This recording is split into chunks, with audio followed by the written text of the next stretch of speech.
അസ്സലാമലൈക്കും. ഇന്നത്തേത് പെരുന്നാളിന് കിടിലൻ ടേസ്റ്റിൽ നമുക്ക് ചെയ്തെടുക്കാൻ വേണ്ടിയിട്ട് പറ്റിയ ഒരു അടിപൊളി പുഡിങ്ങാണിത്. അതിലിട്ടാൽ അലിഞ്ഞിറങ്ങുന്ന അത്രയും ടേസ്റ്റി ആയിട്ടുള്ള ഒരു പുഡിങ്ങാണ്. അപ്പോൾ ഇതുണ്ടാക്കുന്നത് എങ്ങനെയെന്ന് കണ്ടുകൊണ്ടിരിക്കുമ്പോൾ ഇഷ്ടമാവുകയാണെങ്കിൽ നിങ്ങളുടെ സപ്പോർട്ടൊക്കെ ഉണ്ടാവുക. ഇഷ്ടമായിട്ടുണ്ടെങ്കിൽ സബ്സ്ക്രൈബ് ചെയ്യാനും കമൻറ്റ് ചെയ്യാനും ലൈക്ക് ചെയ്യാനും ഷെയർ ചെയ്യാനൊന്നും മറക്കേണ്ട. അപ്പോൾ ഇതിന് വേണ്ടിയിട്ട് ഞാനിവിടെ എടുത്തിട്ടുള്ളത് ഫ്രഷ് ക്രീമാണ്. അപ്പോൾ അത് നന്നായിട്ട് ഇതുപോലെ ഒന്ന് കുലുക്കിയതിൻ്റെ ശേഷം നമുക്കിത് ഈ ഒരു പാത്രത്തിലേക്ക് ഒഴിച്ചെടുക്കാം.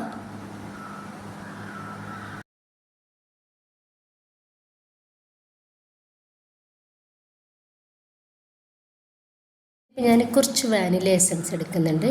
ഒരു 1/2 ടീസ്പൂൺ വാനില എസൻസ് ഇതിലേക്ക് ഒഴിച്ചെടുക്കുന്നുണ്ട്. വാനില എസൻസ് നിങ്ങളുടെ അടുത്തുണ്ടെങ്കിൽ എടുത്താൽ മതി കേട്ടോ, അല്ല ഇല്ലയെന്ന് വെച്ചിട്ട് കുഴപ്പമൊന്നുമില്ല. ഇനിയിപ്പോൾ ഞാനിതിലേക്ക് ഒരു 2 ടേബിൾ സ്പൂൺ പഞ്ചസാര കൂടി ഇതിലേക്ക് ചേർക്കുകയാണ്.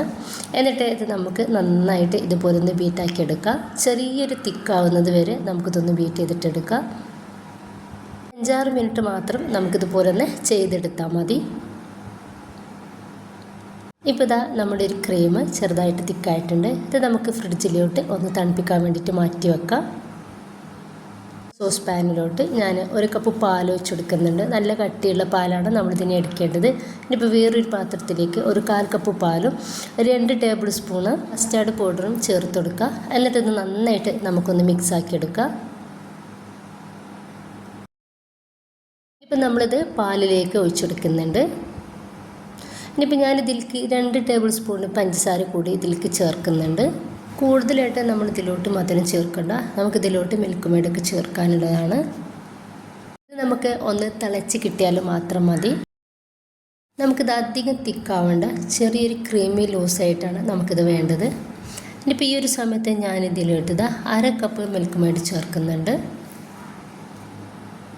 നമ്മൾ ഈ ഒരു കസ്റ്റാർഡ് പൗഡറും പാലും ചേർത്ത് തിളച്ചതിന് ശേഷം വേണം നമ്മളിതിലേക്ക് മിൽക്ക് മെയ്ഡ് ചേർക്കാൻ വേണ്ടിയിട്ട്. എത്രയും ആയി കഴിഞ്ഞാൽ നമുക്ക് ഗ്യാസ് ഓഫ് ചെയ്ത് വെക്കാം. ഇനിയിപ്പോൾ ഞാനൊരു പുഡിംഗ് ട്രേ എടുത്തിട്ടുണ്ട്.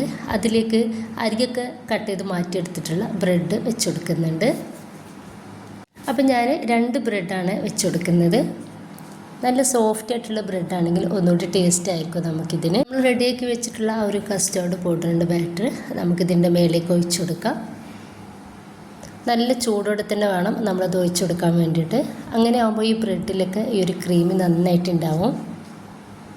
ഒരു ഫ്രഷ് ക്രീമില്ലേ നമ്മൾ റെഡിയാക്കി വെച്ചിട്ട് ഫ്രിഡ്ജിലേക്ക് മാറ്റിയിട്ടുള്ള അതാ ഏകദേശം നല്ല തിക്കായിട്ട് തന്നെ നല്ല തണുപ്പോട് കൂടിയിട്ടാണ് ഇരിക്കുന്നത്.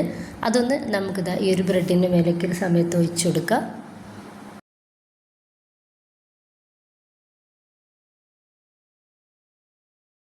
ഇപ്പം ഞാനിതിലേക്ക് കുറച്ച് നട്ട്സ് ചേർക്കുന്നുണ്ട്. ബദാമും അതുപോലെ തന്നെ കുറച്ച് അണ്ടിപ്പരിപ്പും മുന്തിരിയും അതുപോലെ കടലയുണ്ടല്ലോ അതൊക്കെയാണ് എടുത്തിട്ടുള്ളത്. അതൊക്കെ ഒന്ന് ഇതിൻ്റെ മേലേക്ക് ഇതുപോലെ വെച്ച് കൊടുക്കുന്നുണ്ട്.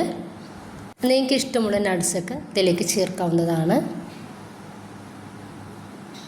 ഇപ്പം വീണ്ടും ബ്രെഡ് വെച്ച് കൊടുത്തിട്ട് നമ്മൾ ഇതുപോലെ തന്നെ ചെയ്തെടുക്കാം.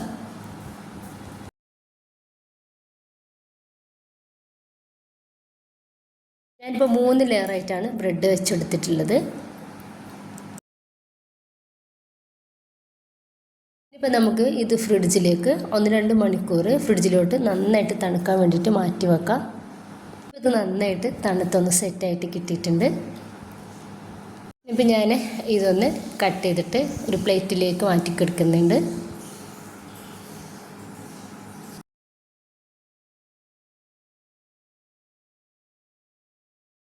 ഇതിൻ്റെ മേലേക്കായിട്ട് ഞാനിതാ കുറച്ച് ഫ്രഷ് ക്രീം കൂടി വെച്ചെടുക്കുന്നുണ്ട്.